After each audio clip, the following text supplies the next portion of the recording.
সম্পৰ্কও যে আৰু ন সুখ দুখ হাঁহি কান্দোন এইবোৰ নাথাকিলে যেন সম্পৰ্কই নহয়।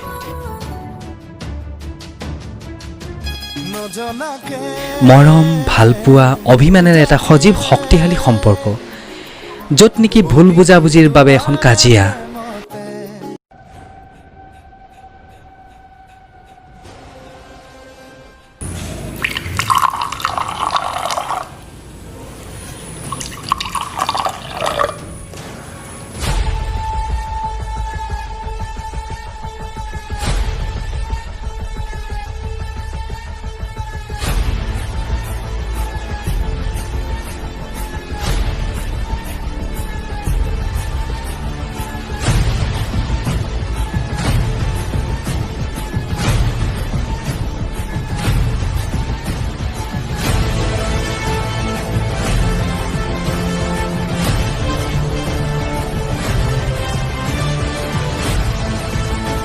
চাবলৈ নিশ্চয় মন গৈছে নহয়নে? হয়, আহক উপভোগ কৰোঁ আমি জোনাকী পৰুৱাৰ নিবেদনেৰে ধুনীয়া এটা কাহিনী।